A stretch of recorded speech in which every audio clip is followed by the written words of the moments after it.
മുമ്പൊരു കാലത്തും നമ്മൾ കാണാത്ത രീതിയിൽ ദിനംപ്രതിയല്ല ഓരോ മാറുന്ന നിമിഷത്തിലും പിണറായി സർക്കാരിനെതിരെ ജനരോക്ഷം വർദ്ധിച്ചു വരികയാണ്. ഈ കഴിഞ്ഞ ദിവസങ്ങളിൽ ഇതിന് ആക്കം കൂട്ടിയിട്ടുള്ളത് തിരുവനന്തപുരം സെക്രട്ടേറിയറ്റിന് മുന്നിൽ കഴിഞ്ഞ 18 ദിവസത്തിന് മുകളിലായി ആശാ വർക്കർമാർ നടത്തിവരുന്ന അവകാശ സമരവും അതിനെതിരെ LDFും സർക്കാരും എടുത്തിട്ടുള്ള നിലപാടുകളുമാണ്.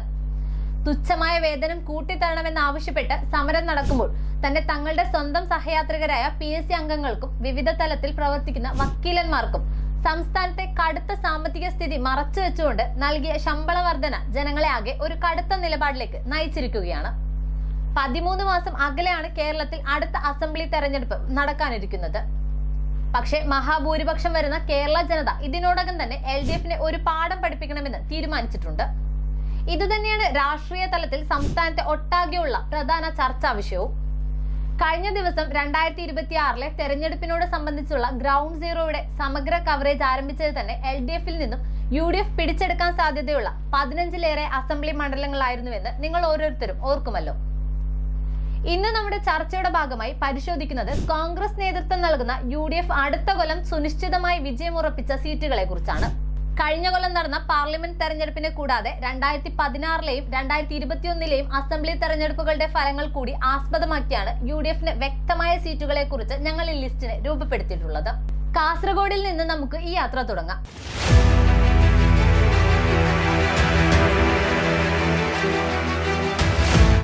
ഈ ജില്ലയിൽ നിന്ന് 5 അംഗങ്ങളെയാണ് അസംബ്ലി തെരഞ്ഞെടുപ്പിലൂടെ കണ്ടെത്തുന്നത്. ഇവയിൽ മഞ്ചേശ്വരം, കാസർഗോഡ് എന്നീ സീറ്റുകളാണ് ഇപ്പോൾ UDFന്റെ പക്കലുള്ളത്. ഇവയ്ക്ക് പുറമെ UDF വിജയിക്കുന്ന മറ്റൊരു സീറ്റ് ഉദുമയായിരിക്കും.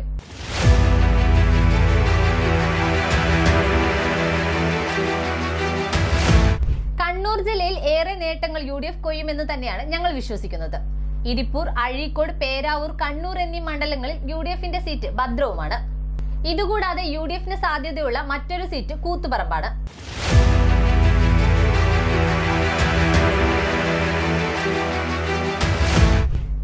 വയനാട് ജില്ലയിൽ തങ്ങളോടൊപ്പമുള്ള കൽപ്പറ്റ, സുൽത്താൻ ബത്തേരിക്ക് പുറമെ മാനന്തവാടി കൂടി പിടിച്ചെടുക്കുന്ന ഒരു ക്ലീൻ സ്വീപ്പിന് UDF ഒരുങ്ങുകയാണ്.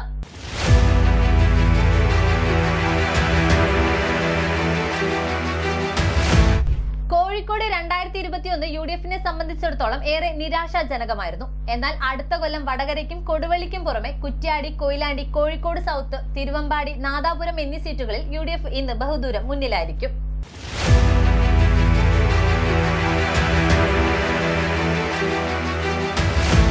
തങ്ങളുടെ സഖ്യത്തിലെ രണ്ടാമത്തെ പ്രബല കക്ഷിയായ മുസ്ലിം ലീഗിന്റെ ഈറ്റില്ലമായ മലപ്പുറം ജില്ലയിൽ UDFന്റെ നില അടുത്ത കൊല്ലം തീർത്തും ഭദ്രമായിരിക്കും.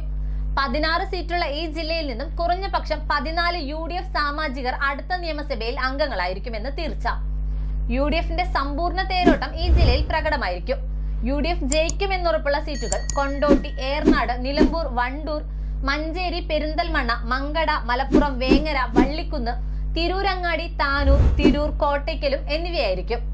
മാറിയ സാഹചര്യത്തിൽ തവനൂരിലും UDFന്റെ സാധ്യത ഇപ്പോൾ ഏറെയാണ്.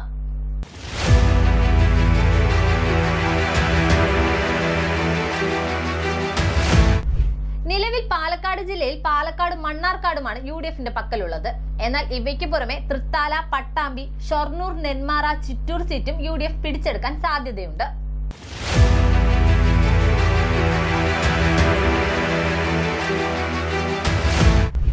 UDFനെ സംബന്ധിച്ചിടത്തോളം തൃശൂർ ജില്ല ഇക്കഴിഞ്ഞ തെരഞ്ഞെടുപ്പിൽ ഏറെ നിരാശാജനകമായിരുന്നു.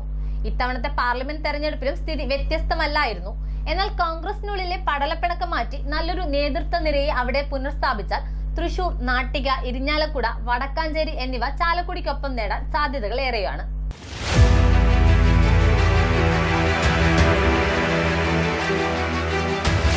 അടുത്ത തെരഞ്ഞെടുപ്പിൽ UDFന്റെ വിജയം ഊട്ടിയുറപ്പിക്കുന്ന ജില്ല എറണാകുളമായിരിക്കും. ഇവിടെ UDFന്റെ മേൽക്കോയ്മ ഇതിനോടകം അടയാളപ്പെടുത്തിയിട്ടുള്ള മണ്ഡലങ്ങൾ ഇവയൊക്കെയാണ്: പെരുമ്പാവൂർ, അങ്കമാലി, ആലുവ, കളമശ്ശേരി, പറവൂർ, കൊച്ചി, തൃപ്പൂണിത്തറ, എറണാകുളം, തൃക്കാക്കര, പിറവം, കുന്നത്തുനാട്, മൂവാറ്റുപുഴ, കോതമംഗലം എന്നീ സീറ്റുകളിൽ UDF വിജയമുറപ്പാണ്.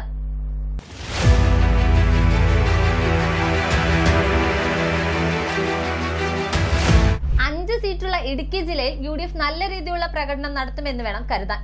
തൊടുപുഴയ്ക്ക് പുറമെ ദേവികുളം, പീരുമേട്, ഇടുക്കി എന്നീ സീറ്റുകളിൽ UDF വിജയിക്കാൻ സാധ്യതകളേറെയാണ്.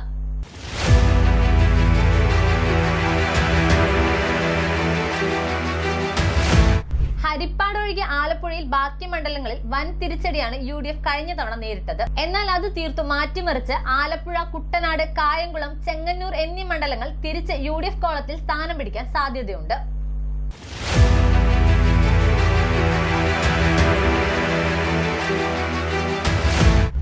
UDFന്റെ വിജയക്കുതിപ്പിന് ഏറ്റവും നിർണായകമായ മറ്റൊരു ജില്ല കോട്ടയമായിരിക്കും. ഇവിടെ പാല, കടത്തുരുത്തി, കോട്ടയം, പുതുപ്പള്ളി, ചങ്ങനാശ്ശേരി, പൂഞ്ഞാർ എന്നീ മണ്ഡലങ്ങൾ UDFനോടൊപ്പം നിൽക്കുമെന്ന കാര്യം 100% തീർച്ചയാണ്.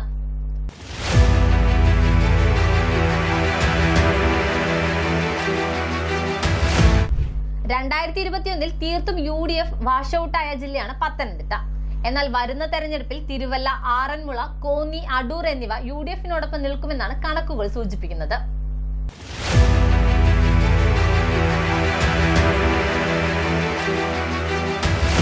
കൊല്ലം ജില്ലയിൽ നിലവിൽ വിജയിച്ചിട്ടുള്ള കരുനാഗപ്പള്ളി, കുണ്ടറ ഉൾപ്പെടുന്ന മണ്ഡലങ്ങൾക്ക് പുറമെ UDFന് കൊല്ലം ജില്ലയിൽ ചവറ, കുന്നത്തൂർ, കൊല്ലം എന്നീ സീറ്റുകൾ UDF പിടിച്ചെടുക്കുമെന്നാണ് നമുക്ക് മുന്നിലുള്ള വ്യക്തമായ ചിത്രം.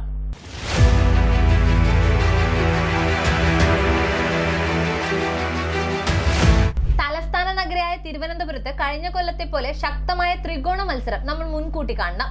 കഴിഞ്ഞ തവണ UDFന് കോവളം സീറ്റ് മാത്രമാണ് ലഭിച്ചിരുന്നതെങ്കിൽ അടുത്ത കൊല്ലം തിരുവനന്തപുരം, അരുവിക്കര, പാറശാല, വട്ടിയൂർക്കാവ് എന്നീ മണ്ഡലത്തിൽ വിജയക്കൊടി സ്ഥാപിക്കാൻ സാധിക്കുമെന്നാണ് നമ്മൾ കരുതേണ്ടത്.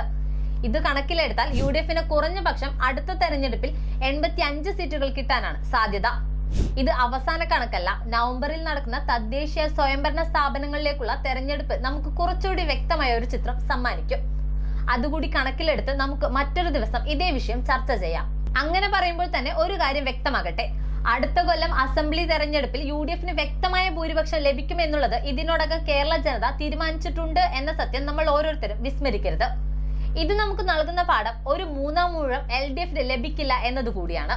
കൂടുതൽ വാർത്തകൾക്കും വിശേഷങ്ങൾക്കുമായി ഞങ്ങളുടെ channel like, share and subscribe ചെയ്യുക. കൂടാതെ സബ്സ്ക്രൈബ് ബട്ടണിലെ ബെൽ ഐക്കൺ ഇനേബിൾ ചെയ്യാനും മറക്കരുത്.